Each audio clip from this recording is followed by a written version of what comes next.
প্রতিদিন যশোর সহ আশপাশের ৬টি জেলার শত শত মানুষ এখানে আসেন চিকিৎসা সেবা নিতে। এছাড়া হাসপাতালে ভর্তি থাকেন ৩ থেকে ৪০০ রোগী ও তার স্বজনরা। কিন্তু এত অধিক সংখ্যক মানুষের বিশুদ্ধ পানি সরবরাহের জন্য রয়েছে মাত্র ৩টি টিউবওয়েল।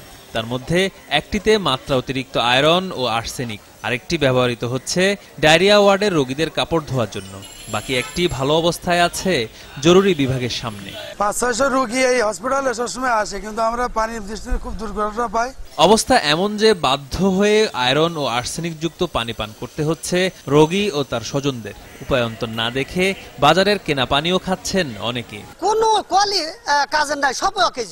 2টা কল মাত্র আছে, এটা জানি আমরা আর্সেনিক যুক্ত, তারপরেও এই পানি আমাদের খাতে হচ্ছে জীবন বাঁচানোর স্বার্থে। পানি নাই, আমরা দোকান থেকে পানি কিনে এনে খাচ্ছি। নোংরা পরিবেশের কারণেও ক্ষুব্ধ আগতরা। তবে অধিক সংখ্যক টিউবওয়েল নষ্ট হওয়ার পর কেন মেরামত করা হচ্ছে না, এর সঠিক জবাব দিতে পারেনি হাসপাতাল কর্তৃপক্ষ।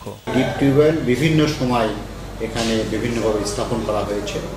2টা স্থাপন করার পরে অনেক সময় দেখা যায় যে সেটা যদি একটু নষ্ট হয়, তখন আমরা সেই জায়গায় না করে নতুন স্থানে আমরা টিউবওয়েল স্থাপন করি। অবিলম্বে রোগী ও তার স্বজনদের দুর্ভোগ লাঘব করতে নষ্ট টিউবওয়েলগুলো সচল করার প্রয়োজনীয় ব্যবস্থা গ্রহণ করবে কর্তৃপক্ষ, এমন প্রত্যাশা সবার।